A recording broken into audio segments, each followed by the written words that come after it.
Hey guys, it's Deonn, and today I'm going to be doing my final reading wrap-up of 2025, so I'm going to be reviewing all the books that I read in October, November, and December. The first book that I read in October was Mrs. Dalloway by Virginia Woolf. This is a book that I had to read for my 20th century British and Irish literature class. I never read a Virginia Woolf book before, so this was my first one, and it follows two main characters primarily. The first is Clarissa, who is getting ready to throw this lavish party at her house, and the book takes place across 24 hours, and the other main character is Septimus, who is a veteran from World War I. So it kind of deals with the post-war life in Britain, and I enjoyed it. I gave it 3 out of 5 stars. I thought it was an interesting classic, and I am willing to pick up more Virginia Woolf in the future.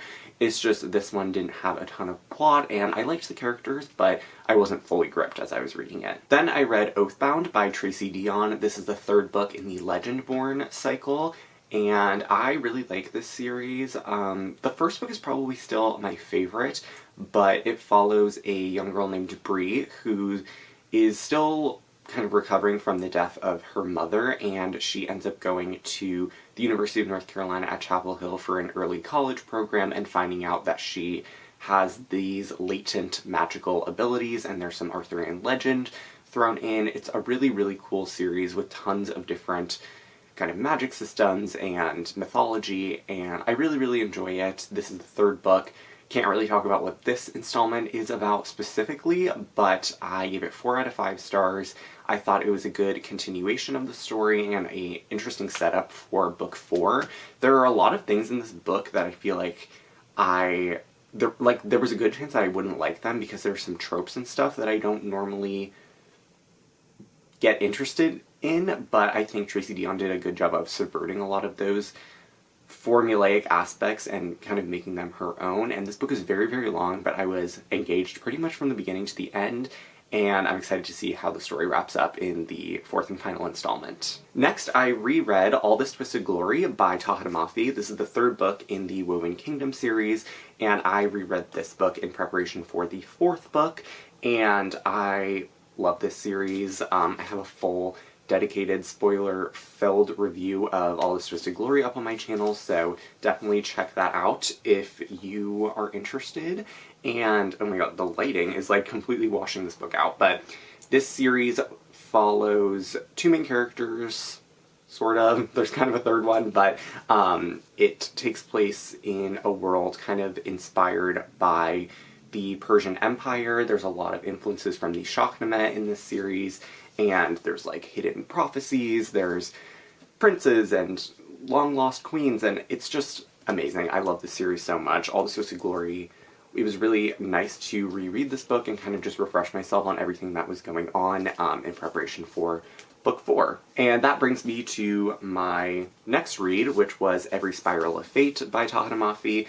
Again, I have a full spoiler-filled review of this book up on my channel, and this is probably my favorite book in the series so far. I gave it 5 out of 5 stars. Definitely a favorite of the year. I just loved every single second of it. I flew through this book, as I always do with Tahereh Mafi books, but I cannot wait for the finale later this year. And yeah, all I want to do is reread the series every second of the day. Then I read Endless Night by Agatha Christie. This is one of her kind of spookier novels. I've heard that, like, from people who read all of her books, that this is probably her scariest. And this book is kind of like a gothic psychological thriller novel, and it's hard to describe because there's not a lot of plot, but basically we follow this man named Michael who's in his late 20s, and he ends up meeting this heiress named Ellie, and they have a whirlwind romance and end up buying this estate that is supposedly haunted, and they get told by all these people, like, don't go there, there's like scary stuff happening all the time, but they end up doing it anyway, and then, lo and behold, some weird stuff begins to occur. And I was kind of like okay on this book for the majority of the time while reading it. It was very slow. As I said, there's not a ton of plot, and Michael's narration is a bit laborious to read, but the ending completely, like, shook me, and I knew like a little bit about the ending because I had gotten spoiled for it, but the way it comes out and the way it's revealed is so masterfully done. And I know this is one of Agatha Christie's personal favorite, like I think she said this is one of her 10 favorite books that she wrote. So yeah, I mean, it was good, like probably around a 4 stars for me. Didn't completely land on all fronts, but I think the ending is amazing. Then I picked up Sawkill Girls by Claire Legrand. This is a YA mystery kind of horror novel, and it follows 3 main characters who all are living on this island called Sawkill Rock, where many girls have been going missing, and then something happens, and there's all this lore about this creature, and they have to get to the bottom of it.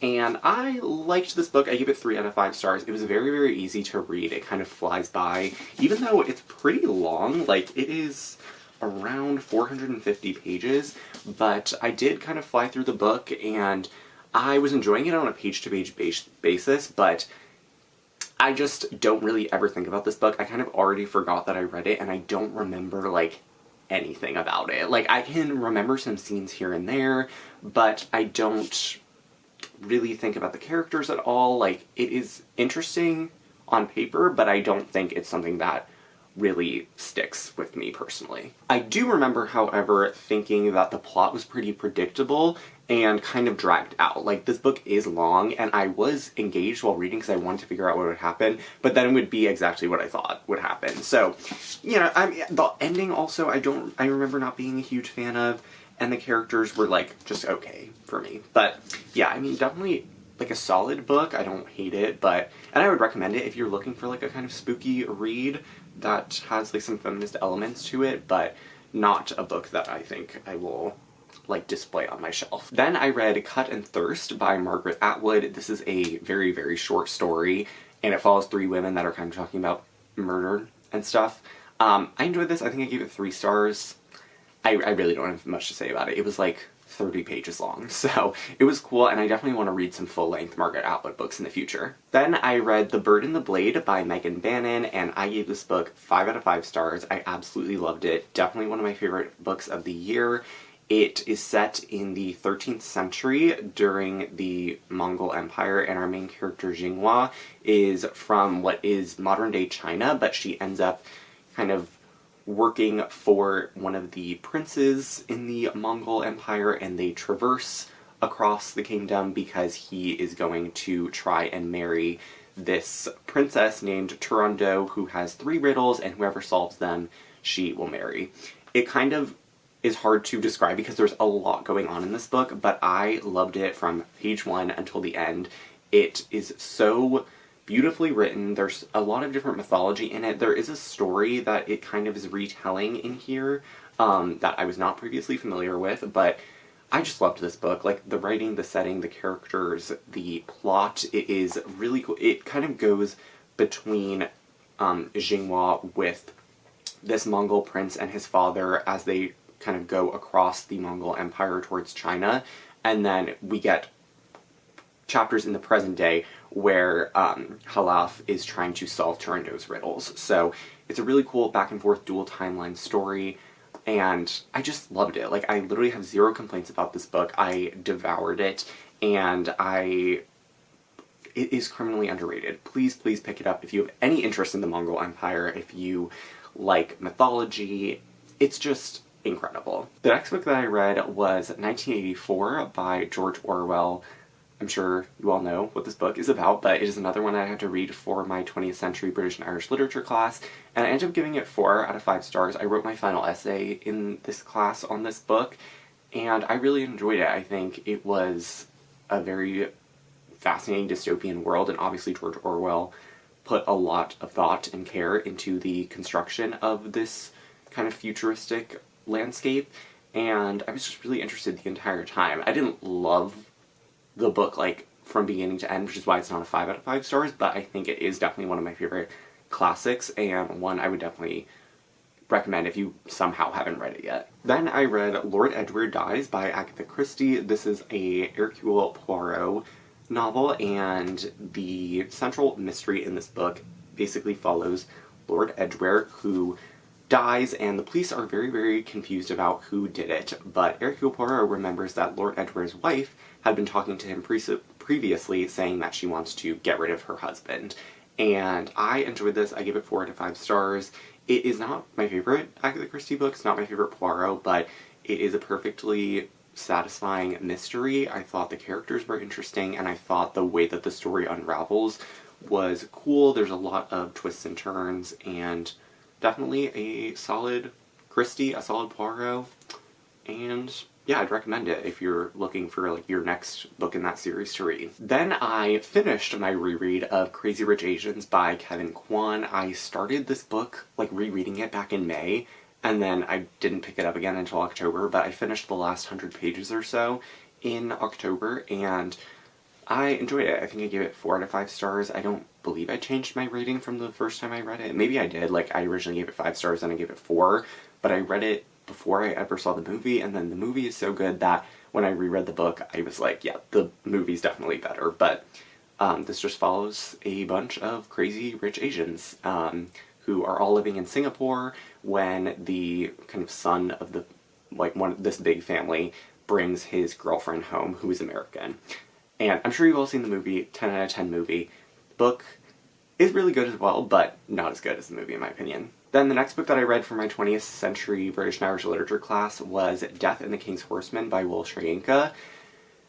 This one was good as well. I give it like 3 out of 5 stars. It's a very, very short play. The edition that I had was like 70 pages long, so it was interesting. It takes place in Nigeria, I believe, in British occupied Nigeria, and it was good, but I don't really have tons of thoughts on it. Then I read Turtles All the Way Down by John Green. This follows a girl named Asa who has OCD, and she and her friend end up trying to find the son of this like disappeared millionaire, and that's kind of like the plot, but it's not actually like a huge part of the book. The majority of the book just follows Asa on her journey with OCD and her friendships and her relationships in her life, and I liked it. I gave it 3 out of 5 stars.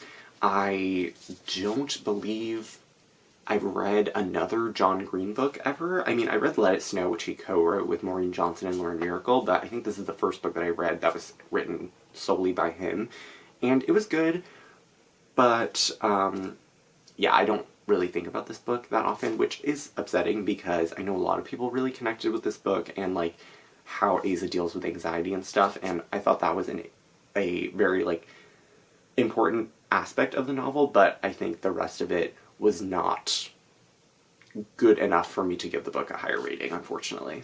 Then I read Homefront by Kristin Hanna. This novel is set in the early 2000s during the Iraq War, and it follows a married couple, Michael and Jolene, and they have 2 children. They live pretty normal life. Michael is a lawyer and Jolene is a pilot, and she ends up getting deployed to Iraq, and the story kind of, the beginning of it follows Michael and Jolene as they kind of deal with this new change in their life. Michael is not supportive of the war in Iraq, which obviously leads to a lot of issues and tension between husband and wife, but then the second half of the novel takes place when Jolene returns home. And I thought it was an interesting story. I gave it 3 out of 5 stars. It is not my favorite Kristin Hanna book. I honestly think that this would make like a good TV show or movie, because as a book it's pretty slow and it doesn't have the like the other things that I've loved in other Kristin Hanna novels, but I do think it was good. And if you're looking for a book that explores kind of like family and how families are affected by wars when someone is deployed and all that sort of stuff, I think you'll enjoy this story. Then I picked up A Forgery of Fate by Elizabeth Lim. This is a YA fantasy standalone, and it follows a girl named True who has the ability to paint the future, and in the time since her father was lost at sea, she is trying to help care for her family, and she ends up entering a marriage contract with this dragon prince, and they go to the underwater realm, and it is just amazing. I give this book 5 out of 5 stars as well, and I think the back of the book describes it perfectly. It says, "A girl who paints the future, a cursed dragon lord, bound by love and deception, they will bring down the gods." And it is just really, really interesting. I love Elizabeth Lim's writing, and I think she does these stories so well. They're so whimsical and magical, and I think the setting in this book was particularly interesting with the underwater kingdom, and I thought the characters were really well developed. It's kind of a spin on Beauty and the Beast. There's a lot of really cool mythology in the book, and I will read pretty much anything Elizabeth Lim writes, and she just writes so beautifully, and I think she captures characters and character dynamics really well, and her settings are always super, super compelling. So definitely a favorite of the year, and I would absolutely recommend it if you're looking for a fantasy standalone with tons of mythology and great characters and an interesting, unique setting. Then the last book that I read for my 20th century British and Irish literature class was The Emperor's Babe by Bernardine Evaristo, and this book is set in, like, London, sort of, during when it was occupied by the Roman Empire in, like, 600 BC, I believe, and it follows a girl from modern-day Sudan who lives there and ends up marrying this, like, lord person. It was interesting. I give it 3 out of 5 stars. It's told in verse, and it's very funny. I think one of the blurbs on the front of the book is that it feels like an episode of Sex and the City written by Ovid. So it's very, like, subversive and cool and funny. But, yeah, I mean, I never would have picked it up outside of class, so it was a cool read, but not something I'll probably ever think about again. Then I read Red Tigress by Amélie Zhao. This is the sequel to Blood Heir, which I read at the end of 2024. And this series is kind of a retelling of Anastasia. It's set in a world inspired by Eastern Europe and Slavic culture, and I really liked the first book. We followed 2 different main characters, and I enjoyed both of them. I thought the plot was really interesting, and I love Amélie Zhao's writing. I read her Song of Silver Flame Like Night duology, and I read Scorpion and the Night Blossom earlier this year, so I enjoy all of her books, and this sequel was interesting. It definitely suffers a bit from middle book syndrome in that a lot of the plot deals with, like, finding allies and, like, all this different stuff. So it was good, but I think it definitely serves as a bridge book. There were some really cool twists and turns in this story, though, and I think overall pretty good installment. And I look forward to reading the finale very soon. Then I finally read The Book Thief by Oh my god. Then I finally read The Book Thief by Markus Zusak. This book has been on my TBR since the dawn of time. I think it was one of the first books I ever bought when I was introduced to BookTube, and it's literally been sitting on my shelf since 2017. So almost 10 years that I've been meaning to read this book, and every time I do a video that's like, what book do you need to read by the end of the year, I always say The Book Thief, and I finally decided to pick it up. And I loved it. I gave it 5 out of 5 stars, no surprise there, and it follows a girl named Liesel who's living in Germany during World War II, and she starts stealing books and learning about them, and there is a young Jewish boy who she comes to know, and it is just beautiful. It is told from the perspective of death, and I literally have no complaints about this book. It is beautifully written. It is such an interesting story. The perspective is fascinating, and all of the characters are incredibly well written and well rounded, and I just loved it. Like, I literally loved it so much. I will recommend it to anyone I know who hasn't read it yet, and if you want a historical fiction novel set in World War II that kind of has a different angle to it, definitely pick this up if you haven't already. I know everyone and their mother has already read this book, and there's a reason. So yeah, definitely a favorite of the year. After that, I read Holly by Adalyn Grace. This is a novella set in the world of Belladonna, and I gave this book about 4 stars, I think. It was super quick to read. I read it in like 1-2 sittings, maybe, and I can't really say anything about this book, but it's like A Court of Frost and Starlight if A Court of Frost and Starlight had plot. So I think I've read a few novellas in like different series that are like Christmas novellas. The first was A Court of Frost and Starlight, and then Spectacular for the Caraval world, but this is definitely my favorite. There's actually like something driving the story, and we follow 4 different characters. I can't really say who because it would spoil some of the events of the previous books, but it was really good. The atmosphere was great. I love Adalyn Grace's writing, and I thought it did a good job of capturing the sort of winter spirit, and I would definitely recommend it if you're a fan of the series. Next, I read The Queen's Rising by Rebecca Ross. This is the first book in a fantasy duology that follows a girl named Brianna, and at the start of the story, she is at a boarding school where you can master one of 5 different areas, and she ends up picking knowledge. So the beginning of the story kind of follows her at boarding school, but then there is a turn and she ends up involved in all these different political machinations, and she is kind of the sidekick of the Chosen One. So many different fantasy stories are told from the perspective of the Chosen One, but Brianna is would be a side character in another story, but she is the one telling the narrative here, and it is really interesting. I love Rebecca Ross. I've read tons of her other books, and she always just does such a great job creating fantasy worlds, and I think her writing is really, really evocative and immersive. I loved Brianna as a main character. I thought she had her head on straight, and she was just a great protagonist, and I loved the world. I thought all of the characters were really interesting. There's some romance in the book as well. And yeah, I gave it 5 out of 5 stars. I just thought the world was incredibly interesting. I liked how there were all the different, passions that you could master. There's, art, knowledge, wit, music.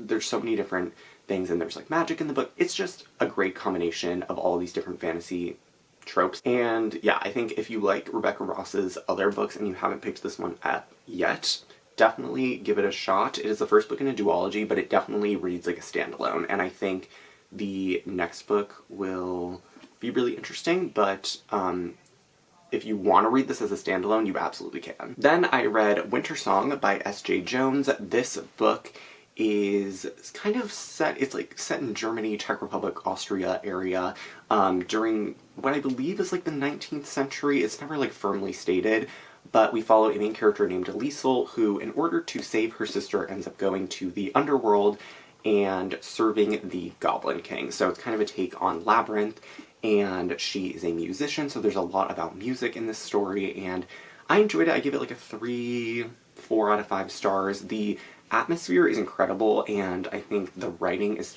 just so beautiful and sumptuous, and I think the atmosphere is really transportive and well realized. My only complaint with the book is the plot. There really is no plot. It's just a lot of scenes strung together, but there's no overarching story until the very, very end, kind of, and a lot of the book does feel pretty repetitive. But I did like it. I'm always a sucker for beautiful writing, and I would pick it up if you want something that deals a lot with music and has really lush writing style. Then I read The 12 Dates of Christmas by Jenny Bayliss.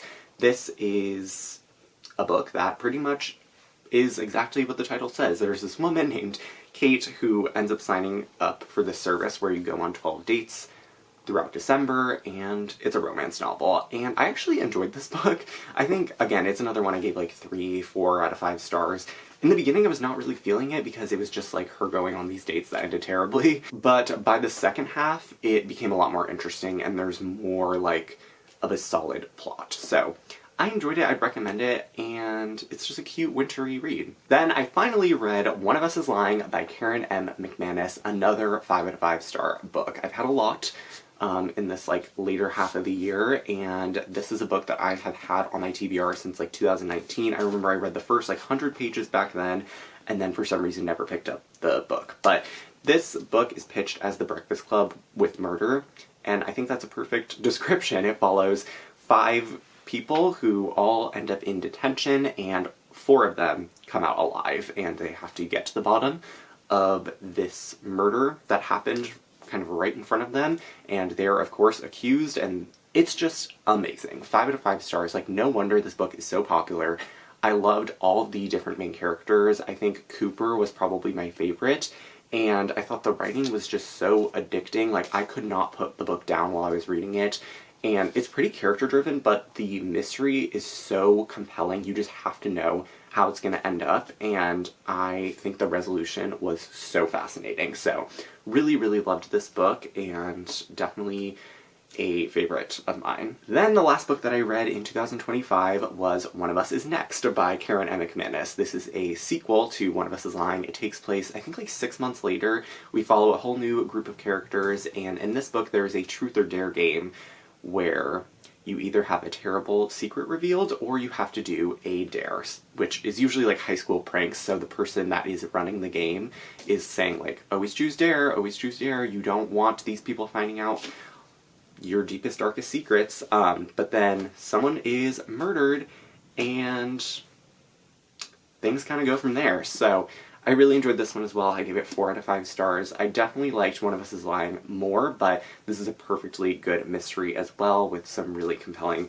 characters and yeah, so I really, really love this series. But that is it for my final wrap-up of 2025. Lots of books to get through, but I'd love to know your thoughts on any of the books that I mentioned here, and I'd love to know what books you read in those 3 months. But that is it for this video. I really hope you all enjoyed. All of my social media links are in the description box below, and I'll see you soon for a new video. Bye!